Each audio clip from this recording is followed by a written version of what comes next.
Peacemakers of Christo.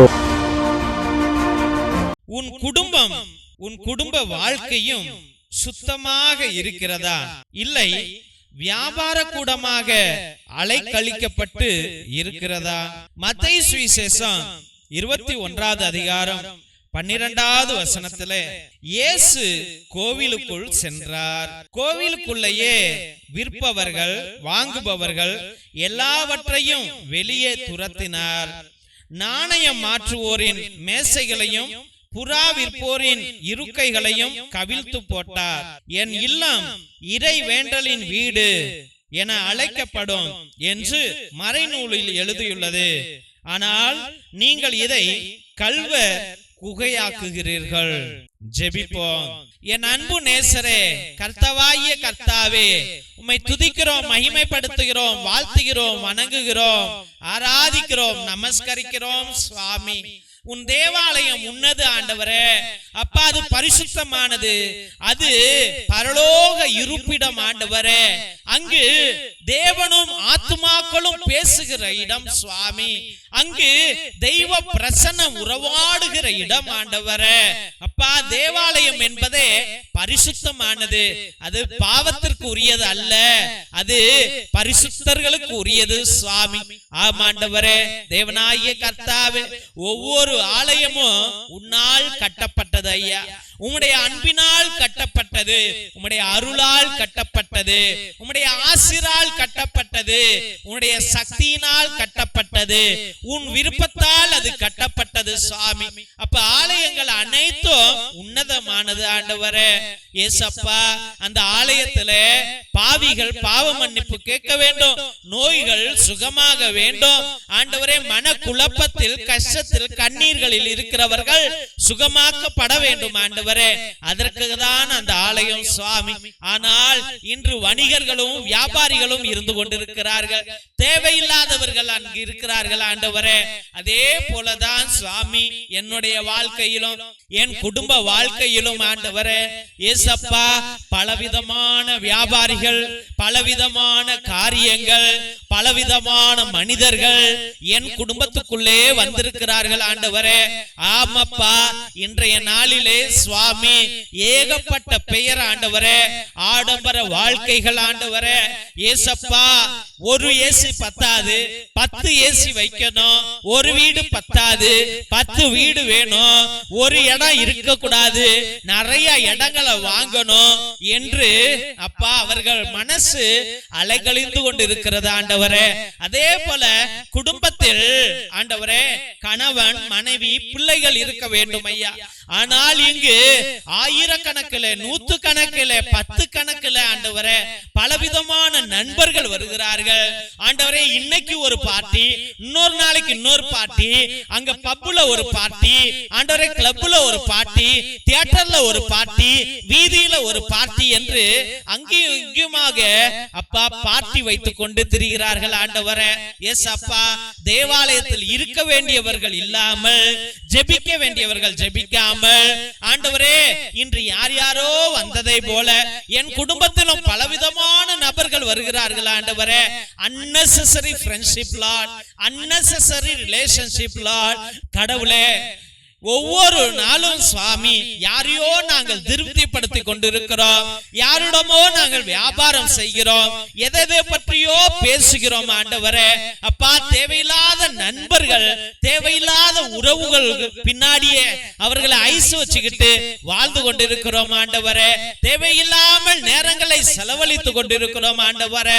ஏசப்பா, பொழுதுபோக்கு என்று தேவையில்லாததை பற்றி பேசிக்கொண்டு வாழ்ந்து கொண்டிருக்கிறோம் ஆண்டவரே. அதன் நிமித்தமே குடும்பங்களிலே பலவித பிரச்சனைகளோ, பலவித உடைப்புகளோ, பலவிதமான தகாத உறவுகளும் வருகிறதா ஆண்டவரே. தான் குடும்பத்துல இருக்க வேண்டியவர்கள் அந்த குடும்பத்துல இல்லாமல் வேற குடும்பங்களுக்கு போவதனால் தான் ஆண்டவரே அதிக பிரச்சனைகள் ஐயா. ஆண்டவரே, அவனவன் செய்ய வேண்டிய காரியங்களை செய்யாமல் ஆண்டவரே வேறு வேறு காரியங்களை செய்வதால் தான் ஆண்டவரே பிரச்சனை சுவாமி. அவனுக்குரிய செயல்களை யாரும் அவனிடத்தில் செய்வதில்லை, அவன் காரியத்தை வேறு இடத்தில் செய்வதால் தான் பிரச்சனைகள் சுவாமி. ஆமா ஆண்டவரே, வியாபார கூடம் வெளியில இருக்கணும், ஆலயத்துல இருந்துச்சு ஆண்டவரே. அதே போல நண்பர்கள் வெளியே இருக்கணும் ஆண்டவரே. ஆண்டவரே, தேவையில்லாத உறவுகள், இரத்த உறவுகள் இல்லாமல் வேற உறவுகள் வெளியில இருக்கணும் ஆண்டவரே.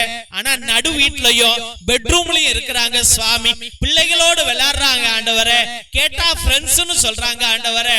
இந்த உறவுகள் எதன் நிமித்தம் வந்தது சுவாமி? தேவனாகிய கர்த்தாவே, தேவாலயத்தில் யார் இருக்க வேண்டுமோ அவர்களுக்கு தான் அருள் கொடுக்கப்படும் சுவாமி. அந்த தேவாலயம் ஒவ்வொரு குடும்பமும் தேவாலயம் ஆண்டவரே. அப்பா, ஒவ்வொரு பிள்ளைகளும் அந்த வீட்டில் இருக்கிற தேவாலய பிள்ளைகள் ஆண்டவரே. எவரெவர் தேவாலயத்தில் யார் யார் இருக்கணுமோ அவர்கள் மட்டுமே இருக்கணும் ஐயா. ஆண்டவரே, அந்நியர்களை உள்ள விடக்கூடாது ஐயா. ஆண்டவரே, ஜெபிக்க வேண்டிய பிள்ளைகளை ஜெபிக்க வைக்க வேண்டும் ஆண்டவரே. இயேசுவே, அன்றாட குடும்ப ஜெபங்கள் இருக்கணும் ஐயா. இந்த குடும்பம் வியாபார வீடாக போகக்கூடாது ஆண்டவரே, குடிகார வீடாக போகக்கூடாது ஆண்டவரே, விபச்சார வீடாக போகக்கூடாது ஆண்டவரே, மூன்றாவது மனிதனுடைய உறவாக ஆண்டவரே அவனுடைய ஈடுபாடாக போகக்கூடாது சுவாமி.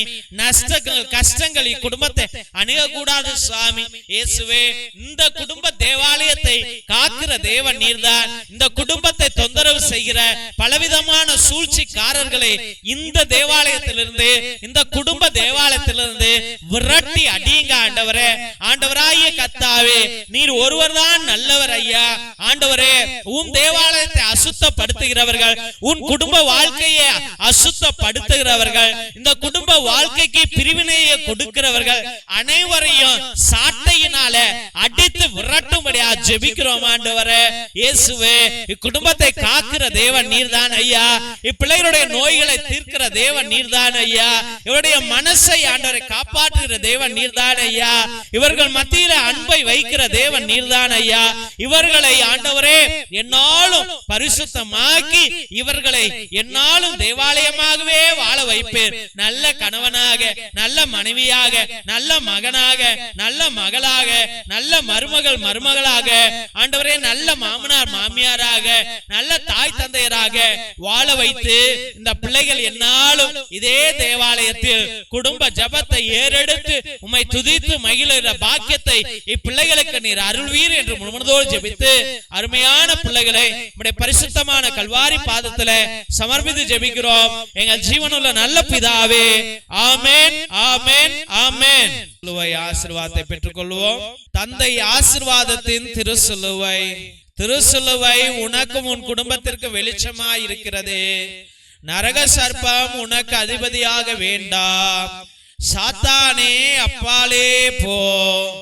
அபத்தங்களை பிள்ளைகளுக்கு போதிக்காதே. நீ கொடுப்பது தீது, நீயே அந்த நஞ்சை உட்கொள். திவ்ய நற்கருணை ஆசீர்வாதத்தை பெற்றுக் கொள்வோம். எல்லாம் வல்ல இறைவன் தந்தை, மகன், தூய ஆவியார் உங்களையும் உங்கள் குடும்பத்தாரையும் ஆசீர்வதித்து வழிநடத்தி காத்தருள்வாராக. ஆமென், ஆமென், ஆமென்.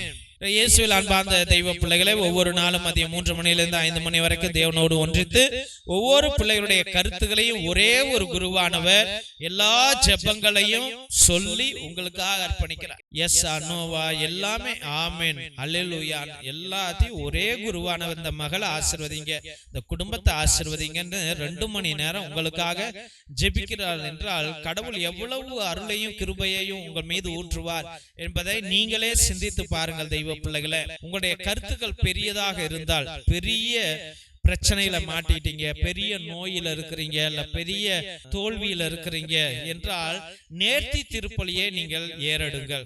நபி ஒரு பூசை, உங்களுடைய கருத்துக்களை பொறுத்து 1 பூசை, 3 பூசை, 5 பூசை, 7 பூசை, 9 பூசை, 12 பூசை, 33 பூசை, இல்ல 77 பூசை என்று நீங்கள் ஏறெடுக்கலாம். நிறைவேறும் பொழுது நீங்கள் கண்டிப்பாக அந்த நேர்த்தி கடனை நீங்கள் ஆண்டவருக்கு செலுத்த வேண்டும் என்பதை அன்போடு தெரிவித்துக் கொள்கிறோம். அப்ப இன்னும் தேவன் அதிக ஆசீர்வாதங்களை, குடும்பங்களை பலப்படுத்துவார் என்பதை அன்போடு தெரிவித்துக் கொள்கிறோம். தெய்வ பிள்ளைகளே, மற்றுமாக உங்கள் திருப்பலி கருத்துக்களை நீங்கள் அனுதினமும் அனுப்பலாம். கீழே இருக்கிற வாட்ஸ்அப் நம்பருக்கு 100 ரூபாய்.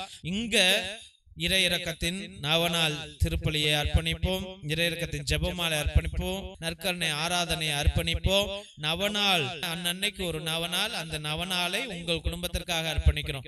அப்ப எல்லா ஜெபங்களிலும் உங்களுடைய பெயரை நாங்கள் அர்ப்பணித்து உங்களுக்காக ஜெபிக்கிறோம். உங்களுக்கு விருப்பம் இருந்தால் உங்களுடைய திருப்பலி கருத்துக்களை நீங்கள் எங்களுக்கு அனுப்பலாம் என்பதை அன்போடு தெரிவித்துக் கொள்கிறோம். தெய்வ பிள்ளைகளே, இந்த சேனல்ல நீங்க பாக்குறீங்க, இந்த ஜெபம் நல்லா இருக்குதுன்னு சொல்றீங்க, ஆனா அதோட நீங்க நின்றீங்க. இந்த யூடியூப் சேனல்ல இதோடைய லிங்க் மத்தியானம் 12 மணிக்கு, மத்தியானம் 3 மணிக்கு, சாயந்தரம் 7:30 மணிக்கு, ராத்திரி 9 மணிக்கு ஒவ்வொரு டயத்திலையும் ஒவ்வொரு வல்லமையான ஜெபங்கள் வருகிறது. அதை உங்களுடைய வாட்ஸ்அப் குரூப்ல வைங்க, உங்களுடைய ஸ்டேட்டஸ்ல வைங்க, உங்களுடைய ஃபேஸ்புக்ல பகிருங்கள், உங்களுக்கு தெரிஞ்சவங்கள்ட்ட பகிருங்கள். தயவு செய்து அவர்களையும் இந்த ஜெபத்துல, ஜெப வழிபாட்டுல கலந்து கொள்ளுங்கள் என்று அன்போடு கேட்டுக்கொள்ளுங்க. முடிஞ்ச அளவுக்கு இதை சப்ஸ்கிரைப் பண்ணிருங்க தெய்வ பிள்ளையில. அப்பதான் எங்க ஃபாதர் எங்களுக்கு பர்மிஷன் கொடுத்து இவ்வளவு செலவு பண்ணி, கரண்ட் பில் இருக்குது, கேமரா பில் இருக்கு, கம்ப்யூட்டர் பில் இருக்குது, டெலிகாஸ்டிங் பில், இன்டர்நெட் பில் இருக்குது.